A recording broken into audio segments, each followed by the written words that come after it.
Minister of Human Settlement, Water and Sanitation, together with the Mayor of Johannesburg, Jeff Makubo, and other executives from Gauteng Legislature, inspected a site in Roodepoort where about 70 temporary housing structures are being erected to provide shelter for South Africans in need during this coronavirus pandemic.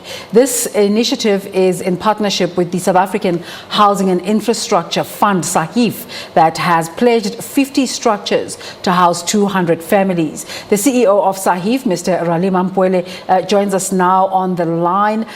He was with the executives yesterday. Mr. Mampeule, thank you so much for joining us this morning. Tell us about this initiative. How did it come about? Good morning, Desiree, and your viewers.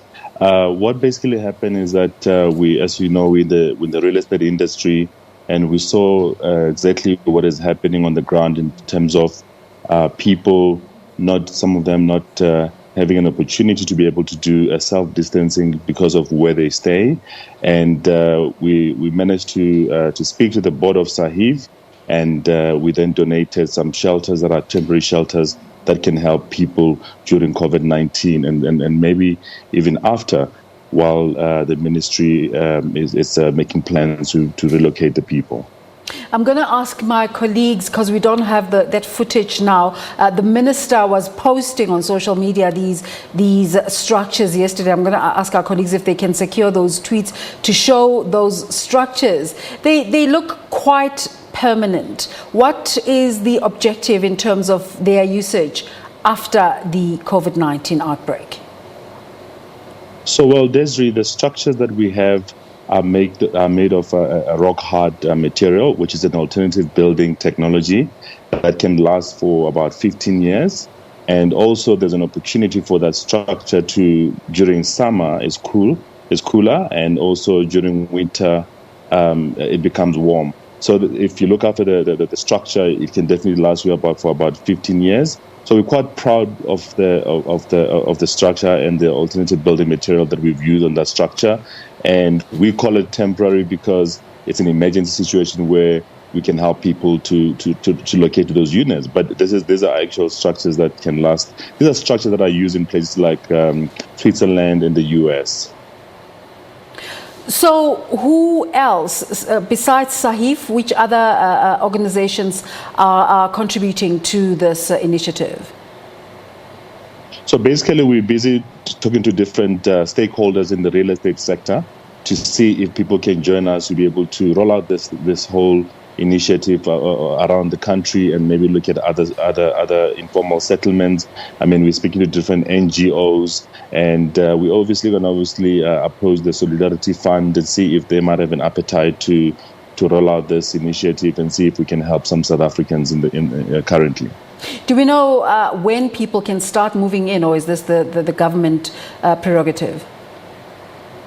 Yeah, so the beauty about this technology is that we can put up one unit in a couple of hours, and that gives us an opportunity to be able to deliver we currently said 50 units, but we've since increased it to about 72 units, and we can deliver that within just under 10 days. So we're hoping by next week, this time around, we'll be able to hand over the units to the residents, where we are helping about 300 people to relocate to these structures.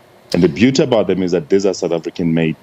Yeah, we're looking at the structure, some of the pictures of the structures now. They look quite decent. Tell us about this new technology.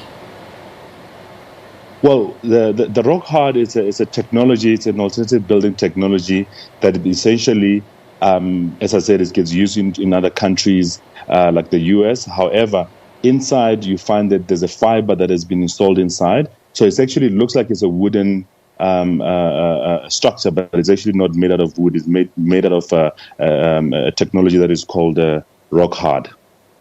So tell us, do you build and walk away, or are you part of the sustainability process of ensuring that families move in and they just making them comfortable in the process? Well, basically what we're doing, Desiree, is that we are donating the units to the city of Johannesburg. And obviously they have their own beneficiary list, and they'll be able to make sure that they relocate the people that have been staying in tents in that area. And they're quite excited, really. We already put up 2 structures, as you may have seen when we launched the development yesterday, on Friday. And basically the city will then be in charge of the site, and we are donating it to the city, and they're going to keep the structure. Tell us about SAHIF. What do you do, and how are you part of the national process of housing South Africans in a country that has such a huge shortage? Yes, so the South African Housing and Infrastructure Fund is a privately owned entity that really helps to accelerate the delivery of affordable housing in South Africa. As you may know, I think all of us, one thing we can take out of the COVID-19 is the fact that we need to make sure that the poor are well looked after, and that going forward, people have got housing. This has really has become a serious problem, and it was a problem even before. And we're quite pleased to be able to be playing in this space where we can be able to accelerate the delivery of affordable housing as well. Because technically what we do, we buy land, we prepare the land, and we offload it to listed companies and private sectors companies. And we are looking forward to be working with the government as well. As you know, government cannot be able to deliver the shortfall of almost just under 2 million people that still need housing in this country.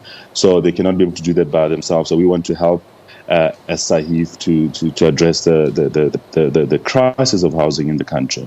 How did you conclude that the 50 units will be able to accommodate 200 families? So fortunately, the country has got a good system in terms of recording the people that are in informal settlement. And this is actually a very well organized informal settlement where the local leadership almost knows everybody. I mean, we are going to have the units, each unit can be able to accommodate a family of 4. And based on the 50 units that we are giving, it was going to yield about 200 people who are going to be able to move into these units. As I indicated earlier on, we then since donated further 22 units because there were more people that were there than we thought. Okay. And essentially 300 people moved into these units. I had more questions, but unfortunately we have to go to a live crossing. Thank you so much for talking to us this morning, Rali Mampeule. Thank you, there. Let's go to